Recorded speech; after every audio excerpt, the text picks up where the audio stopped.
Your Steve Jones Show podcast is loading now. The Steve Jones Show podcast is sponsored by Sunbury Motors, North 4th Street in Sunbury, and Sunbury Motors Kia, routes 11 and 15 in Hummel's Wharf.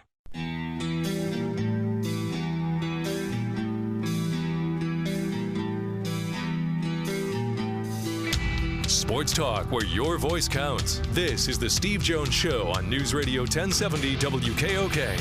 Now from the Sunbury Motors studio, here's Steve Jones.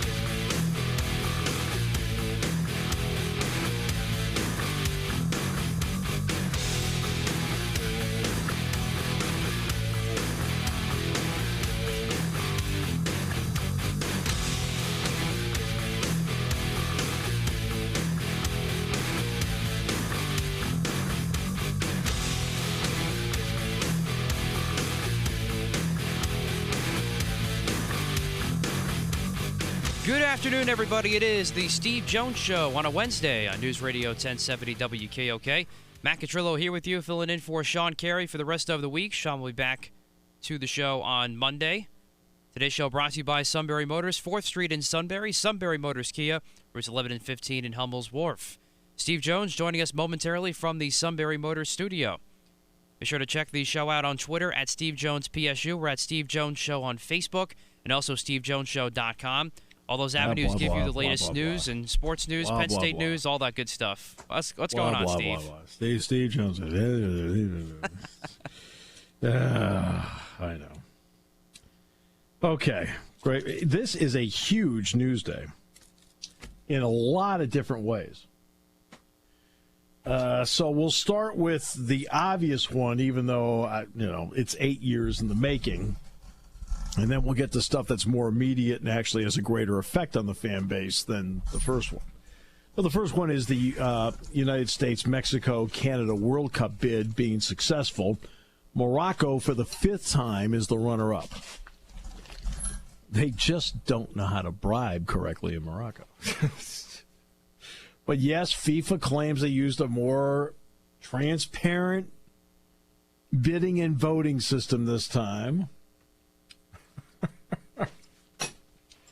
But the United States gets it in 2026.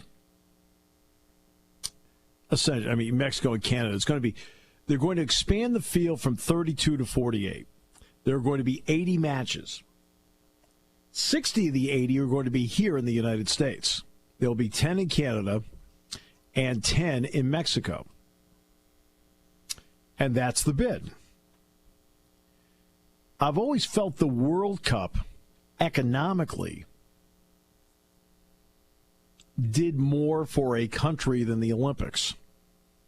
The Olympics, you can't make money from it anymore. You can't. You bid. It's not what you bid. It's the number of facilities you have to build to make it happen. All right, we're going to have the Winter Olympics. Anybody here have a luge track in the backyard? No luge? No. Okay. We're going to have the Summer Games. Anybody with a velodrome? Just quick show of hands. Anybody with a velodrome? No. And that's the issue. You have to build so many facilities to have the Olympics. And it just takes the budget and it flushes it down the drain when you do it. Because, look, you and I both know, if you build anything and you're projecting 8 years out, the possibility of you hitting the target number that was put into the original bid is going to be difficult. Inflation is going to dictate the number is going to be higher, and you're going to have cost overruns. And for 2028 in Los Angeles, you're going to find that out. Just like all the other cities have found out. London, Rio. You have countries, for example, like Russia with Sochi and Beijing with the Summer Games in 2008, where they don't care that they lose $50 billion. Russia lost $50 billion on Sochi. China, the same thing. And China's got the 2022 Winter Games coming up. But they don't care if they lose the money. Then you have countries where they do care. We're going to talk to Tony Knopp about this later today. Well, we're one of them. You don't sit there and say, hey, let's go in and let's lose money. I mean, when Boston picked up the U.S. bid and then the opposition formed, the opposition won easily. And you have to remember, in Boston, the group that had put together the winning U.S. bid, it wasn't the overall bid, but the winning U.S. bid, spent like $7 to $8 million trying to convince people that it was the right thing to do. The opposition group had a budget of $30,000, and they only spent $15,000 of it and won. They won. Why? All they had to do was tell everybody the truth, that the bond issues will not be paid off until 2080. And everybody looked around and said, what do you mean? This isn't going to be paid off till 2080? You know, it doesn't take much for anybody to sit there and say, I don't want that. Now let's flip that to the World Cup. The facilities are essentially in place. You don't have to build new facilities for it. If you want to play at Soldier Field in Chicago, it's all set. You want to play at the Rose Bowl? All set. Hard Rock Stadium, Miami, all set. Now, there'll be some places you'll have to make some adjustments to, because the World Cup does require that you play on grass. So Canada does not have natural grass fields, as exhibited by the Women's World Cup in 2015.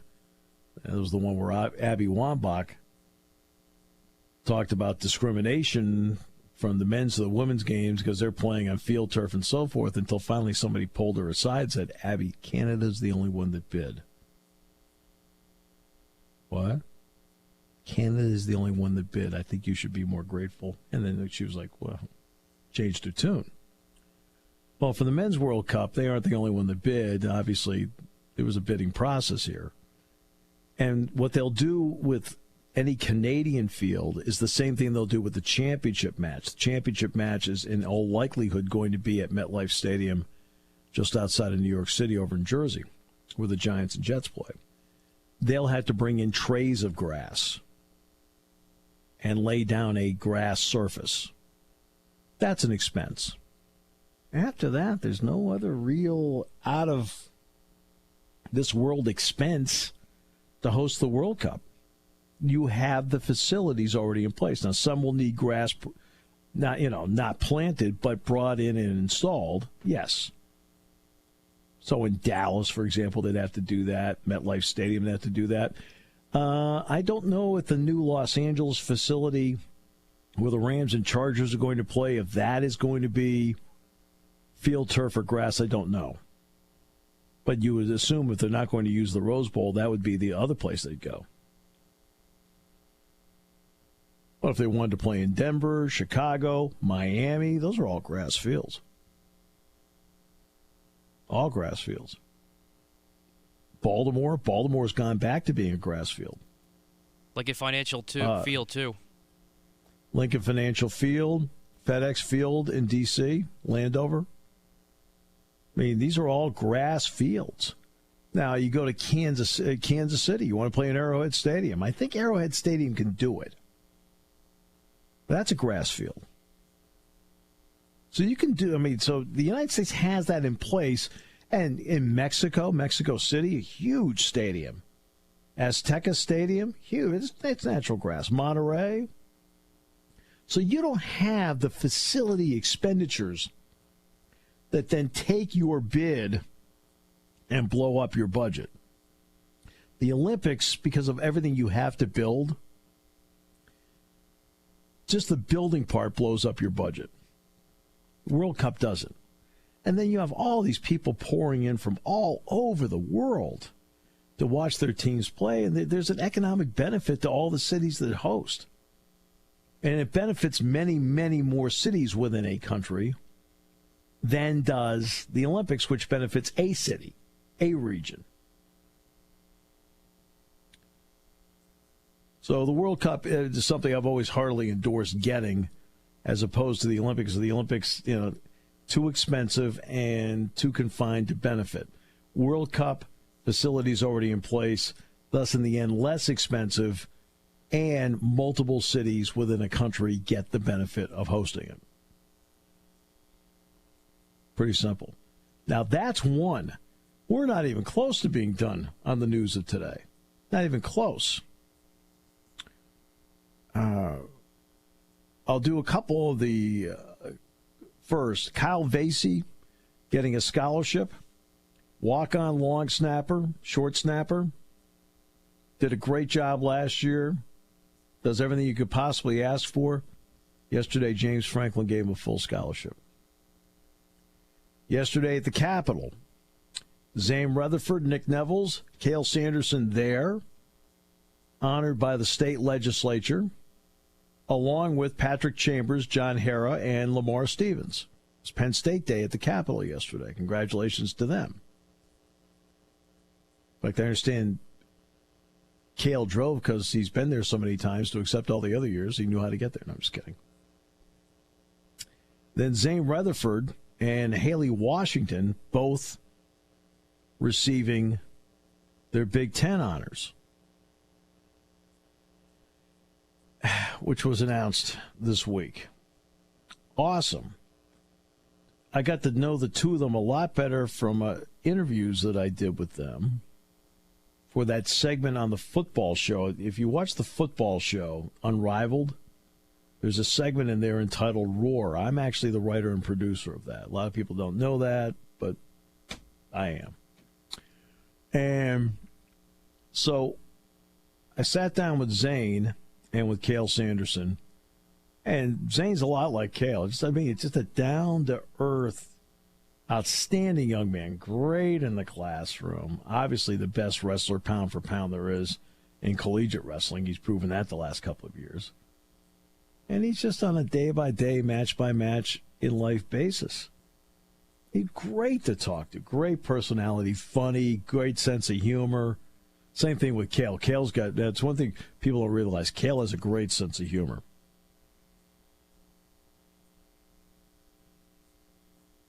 And there was some event on campus. I'm not going to tell you what the event was because I don't want to. And he and I had been a part of the event the year before. Cale and I had been, along with a few other people. And he said to me, and the next one was coming up, and he said to me, "Are you doing the event on Thursday night?" I said, "No, I can't. I'm going to be in New York Thursday." And Cale looks at me and says, "Can I go with you?"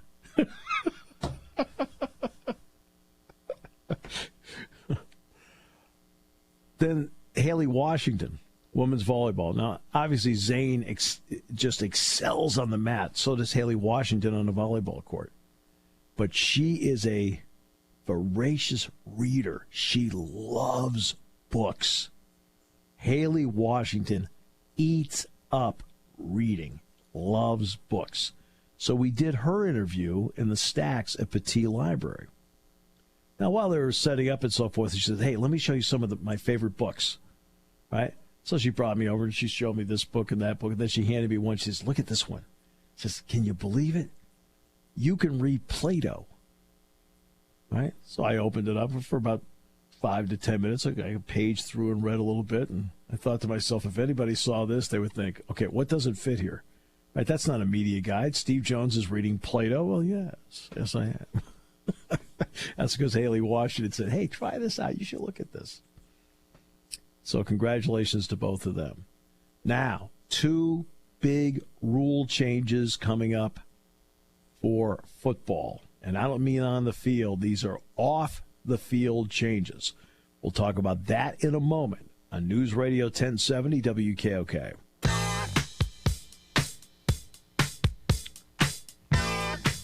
All right, let's get to the football part. These are 2 very interesting rules changes. Number 1, starting October 15th, any football player can, from that point on, go in and inform their coach and the athletic department that they want to transfer. And that's it. Now, obviously, you'd have a discussion about, Matt walks in and says to Sean and me, "I want to transfer." And we'd have a conversation like, "Matt, you sure you want to do this? Blah, blah, blah. What's the issue? Whatever." Then maybe Matt changes his mind and stays, or the suit walks in and like to transfer, and we wish him the best and we move on. I mean, it just depends on who it is, okay? Oh, stop laughing. So on October 15th, you can do that, and the school has 48 hours from that point to put your name into the transfer database. Then at that point, anybody can contact you. Now, the only question I have about that, first of all, it does not sound as if they changed the fact that you have to sit out a year. Right? It appears that did not change. Remember, the big fear was that you'd be, on the part of coaches and athletic directors, is that you could transfer and then play right away someplace else, which then, of course, turns it into the Wild West in some ways. And it appears that part was not put in, that you would still have to sit out a year. My question would be as follows. Say October 15th rolls around, and on the very first day the rule goes into play, said player wants to transfer. So Matt comes in, I want to transfer. And Matt tells me at noon on October 15th. And I can't really change his mind. So on noon, October 17th, I put his name into the database. Then by October 20th, Matt's already made up his mind. He's transferring to school X.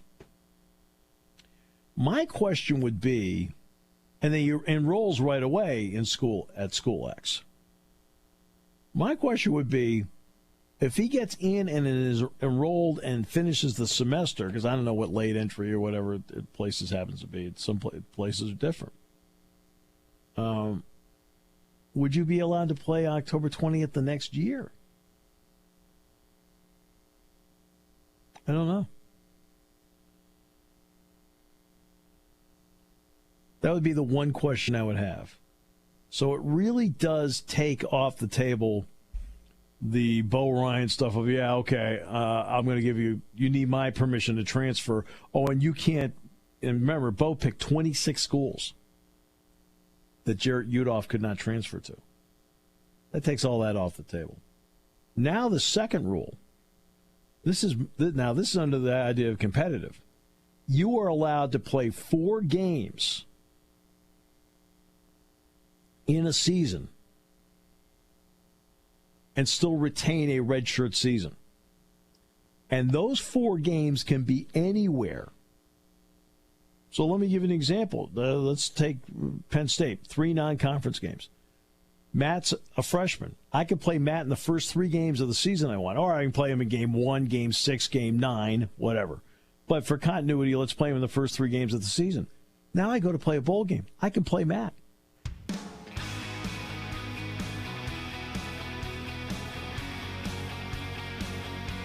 Okay, I can play him because he hasn't played his 4th game yet. And it's flexible. The 4 games can be anywhere. Anywhere.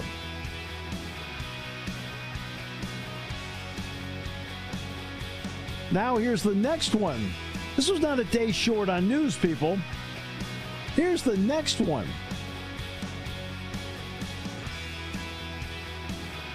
After a 2-year moratorium, they're going to add 3 more bowl games in 2020. Why? It looks like Myrtle Beach is going to get one. Wrigley Field in Chicago is going to get one, and we don't know where the 3rd one is yet. Yay, more bowl games.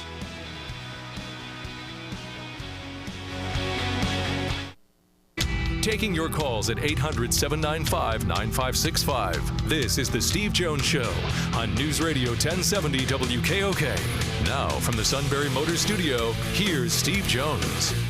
Sunbury Motors, 4th Street in Sunbury. Sunbury Motors Kia, routes 11 and 15 in Hummel's Wharf. Matt, by the way, was very pleased that Sean and I would fight for him to stay.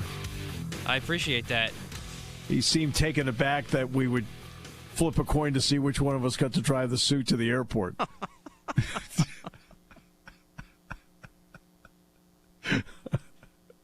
I think he's on vacation this week, so we probably won't get a rebuttal today. What's the difference between this and last month? All right, come on. And you don't want another bowl game. There's too many.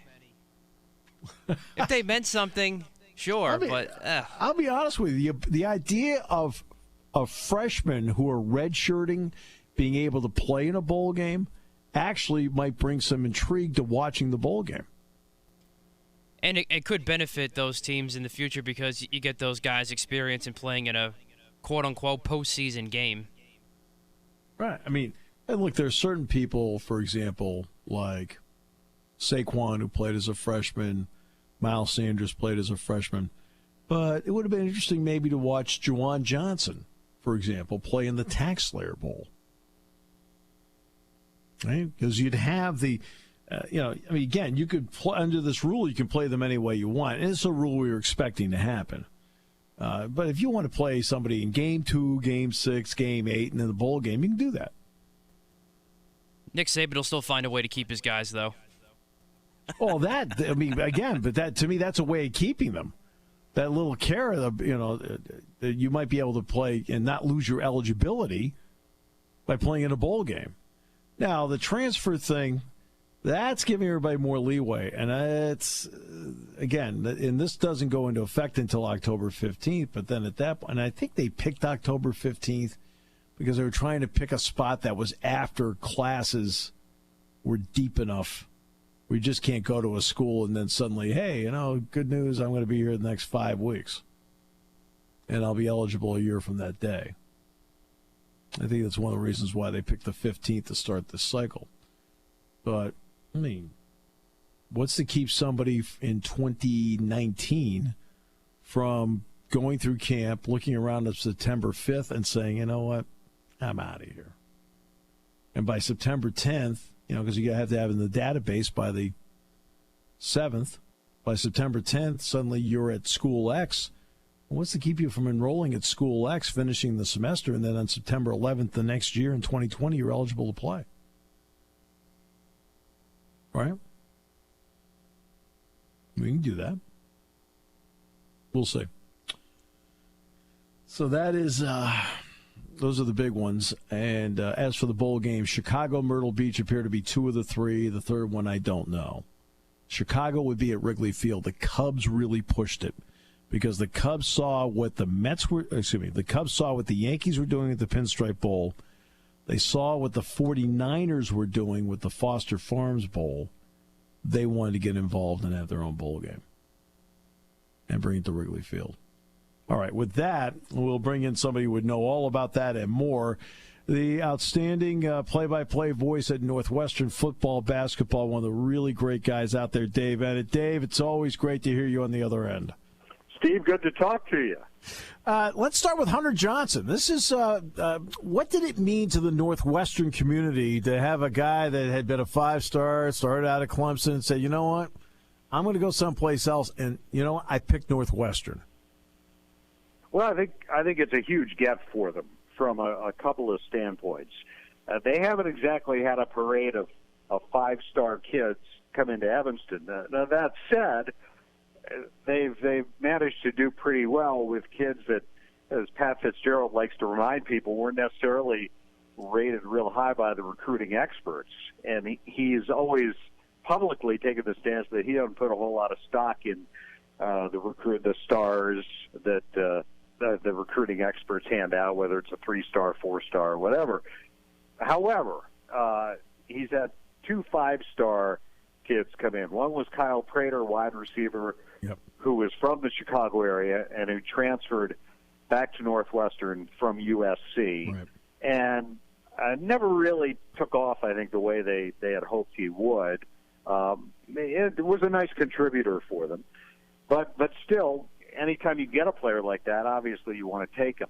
I think it's a little bit different this time because, A, it's a quarterback filling a void for them because Hunter Johnson will be eligible in 2019. They had a quarterback commitment in 2019, a kid from the West Coast who decommitted, the son of Hugh Millen, the former quarterback of the University of Washington, and he was all set to come, and then he had a change of heart. So they had a void once Clayton Thorson's playing career ends after this upcoming season. who's going to quarterback them in 2019, and Hunter Johnson certainly fills the void. I mean, they have some guys they like who are on the roster, but there's no one really, I think, that you could say there's the heir apparent to Clayton Thorson. Now they have that guy. With Trevor Siemian, who's been, of course, with Denver, Clayton Thorson, that style of play, how much did that appeal to Johnson that Northwestern can play that way? Well, I think what may really appeal to him, Steve, is the fact that you could turn on the television on Sunday or Monday nights or Thursday nights and see Trevor Siemian. For a couple of years, they were starting at quarterback to the Denver Broncos, and then being traded to the Minnesota Vikings and having a nice setup there in Minnesota now. So seeing Mike Kafka have a nice NFL career at quarterback, they haven't had big-name blue-chip quarterbacks come into Evanston. I mean, but they've had a steady stream of really good players at that position. Guys like Brett Bazinet and C.J. Bechet, and I mentioned Kafka and Danny Persa from your neck of the woods, and Kane Coulter and Siemian, and, of course, Clayton Thorson. And so, I think knowing that not only can a guy like Johnson, not only can he come there and have success and win games at the Big Ten, something which Northwestern has done pretty well under Pat Fitzgerald, but he can then go on and play in the NFL, and it's not like people won't get a chance to see him play if he's playing for the Wildcats. So I think that probably has a lot to do with it. Plus, I mean, you're right. I mean, they've run a pretty wide-open offense over time. They are still always going to be a team that wants to run first, and obviously they have a void to fill there with the departure of Justin Jackson, but Jeremy Larkin, I think, is going to be a really good player, and they have some depth at that position. And I think that they've had those good quarterbacks I mentioned, but as far as the real blue chip quarterbacks, the 5-star kids, they've come close on a few. Notably through luck, who I believe it came down to Stanford and Northwestern. He ended up going to Stanford. The rest is history. And I think Sam Darnold was pretty close to coming to Northwestern before USC offered him kind of late. So, to get a guy of that caliber to come in, and especially a guy who will have had 2 years under his belt, 1 year playing, and then 1 year this upcoming year redshirting. So it's not like he's going to be a true freshman coming in and trying to learn everything. I mean, he'll have a year to adjust to Northwestern, and plus he's not from far away; he's from Indiana, so right. It's kind of coming home for him. Plus his brother played at Northwestern too, so there's another thing I think the Wildcats had going for them. I have to ask you about the new facilities. When you walked into the new practice facility down on the shores of the lake, what were your first thoughts? Well, first of all, I had not gone into the Ryan Fieldhouse prior to the dedication. And so I had seen it. I had been in there during the construction, but it looked totally different. And when I walked in there and saw this place, I mean, for a moment I thought, am I on some other campus? Am I at some other school? Because, look, Steve, I go back a long way at Northwestern, and the Wildcats never had facilities that came anywhere close to what most of the Big Ten had. And I remember in 1995 when Northwestern won the Big Ten, went to the Rose Bowl. At that time, they were building an indoor facility for the first time that they've used for the past 23 years, the Nicollet Football Center. Right. And the Trenance Performance Center attached to that, their indoor facility. Right. But it was, by today's standards, it was great at the time. I mean, we thought, well, this is great. They've got artificial turf in there. They've got, it's a place they can practice when the weather's bad, which it often is in this part of the country. And we thought, wow, this is great. They're really stepping up. This is big time. But you look at it today, and it pales in comparison to what most schools have. And I'm sure 20 years down the road, people are going to look at the Ryan Fieldhouse and say, well, that's not what this school has or School B has. But I think it's going to stand the test of time pretty well. I think once you see this place, it's breathtaking, and they've really covered every base. I mean, they've taken it, just every step to make sure that it's totally state of the art. They could play a game in there if they had to. I mean, they don't have the space for the seats, but they could play a game, and it's got these big floor-to-ceiling windows that face Lake Michigan. And, I mean, you look out there, there's the water, I don't know, it's 25, 50 yards away, the blue waters of Lake Michigan. It's really, look, it's an arms race. We know that as far as facilities go today in major college athletics. And this is a place where when they bring a recruit in there and tell them, hey, this is where you're going to be practicing, and this is where you're going to take a training table in a building attached to it, which would be dedicated in August, the Walter Athletic Center. Right. This is where your academic services are going to be. The only thing you're going to be your weight room. The only thing you're going to go up to Ryan Field for will be the actual game. Right. So it really, as Pat likes to say, it's a game changer for them. They've already, I think, started to reap the benefits from a recruiting standpoint, not probably with Hunter Johnson, but even before that, with their last couple of recruiting classes, because they could say to those kids, hey, you're going to spend most or all of your career practicing in this place. Right, and you mentioned the athletic center. That's what Penn State, one of the initial items that Penn State wants to build here is what they call the Center for Excellence, which is the same thing you're talking about, the administrative building. Then I have to ask you about Welsh Ryan. I know it's not quite done yet. How close are they to it? How excited are you for the basketball program to finally get that done and get them back on campus? Because I'm sure going back and forth to Rosemont last year was not a thrill for the program. I know they made the best of it. Well, yeah. I mean, it was something they had to do, and I think you and I talked when you guys were out here, or maybe when we saw each other at Madison Square Garden. But it was nobody was going to make excuses, and you can't. It sounds like sour grapes. You have a disappointing season right, where you're playing your games away from campus.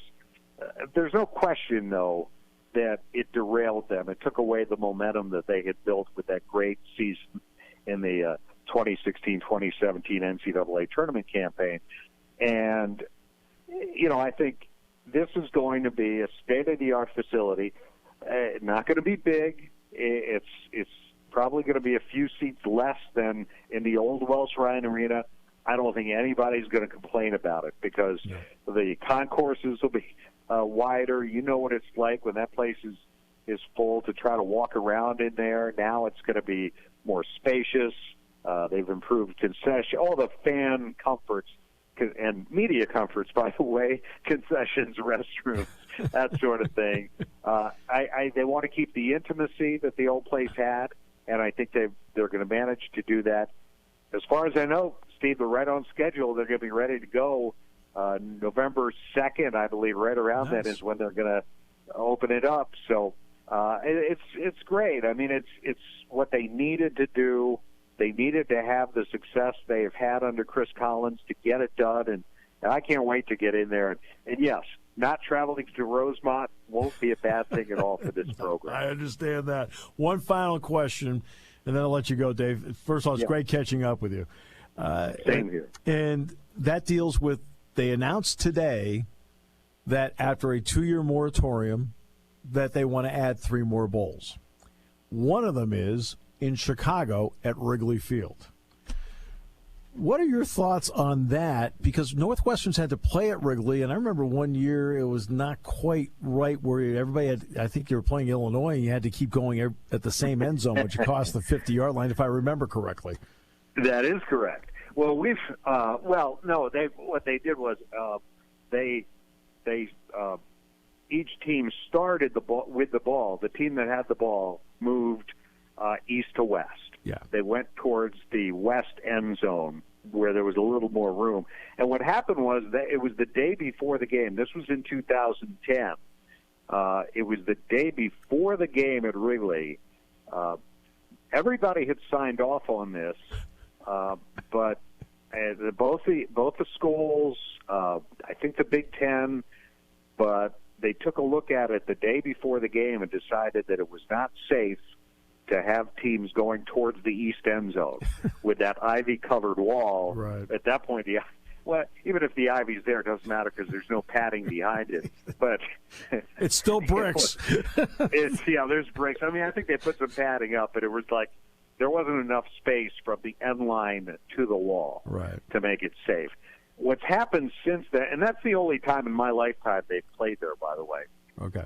But what they have done since then, the renovations at Wrigley, they now have the stands on the third base side, the home dugout, and the stands around the dugout are basically on a floating platform that they can remove, and so they will be able to, for football, widen the field, and they will have no problem with the size of the field. So last week, the Cubs and Northwestern announced that they will play Wisconsin at Wrigley Field on November the 7th of 2020. So that'll be their first game since the renovations. And at the same time, talking to Crane Kenny, who's the president of business operations for the Cubs, he made no bones about it. They clearly wanted to host a bowl game, and they had the full support of Northwestern because I know Penn State's played in the Pinstripe Bowl. Yes. Northwestern played the Pinstripe Bowl and had an absolutely wonderful experience. Yes. Not only did they have a win over the University of Pittsburgh, which I'm sure Penn State fans were probably okay with. Well, I just want to tell you, you had a couple million fans that day. But it was a great experience. I didn't know what to expect going to a bowl game in New York City in December, but I really did have a great time.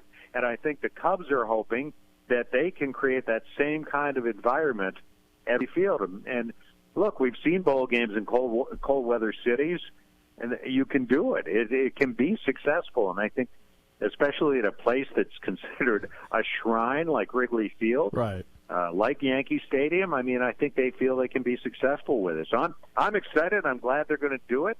And, it's going to be a Big Ten team against, it sounds like an ACC team. So it could be a lot of fun. Dave, always a pleasure. Great to hear that voice on the other end again. Steve, thank you. Congrats. Belated congratulations on the NIT, by the way. Oh, you know what? Patrick and those guys had a great run at the end. That was, you talk about the great job, because Chris has done a legitimately great job, and Pat respects Chris as much as anybody in the profession. Now, I wouldn't be surprised Chris felt the same way about what Pat did. No, he does, and that was just a marvelous run and a great way for you guys to end that season. And I enjoyed seeing you. I won't see you during football, but we'll catch up with you, I'm sure. Absolutely. Thanks so much, Dave. Have a great one.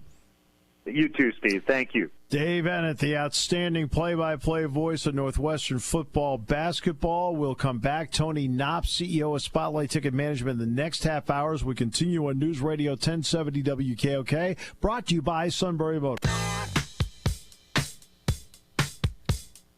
All right, great to have you with us. To the top of the hour ago, the World Cup is coming to North America, with 75% of it in the United States.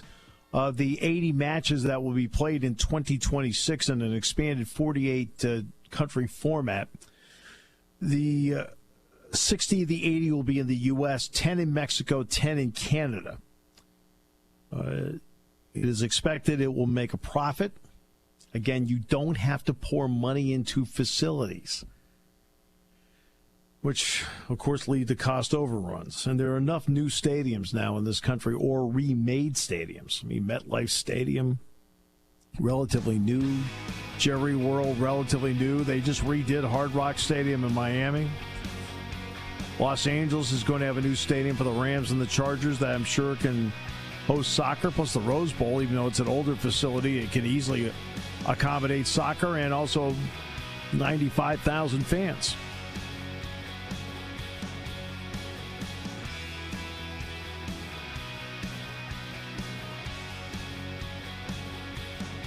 It'll be interesting to see what they want to do with Seattle and Vancouver.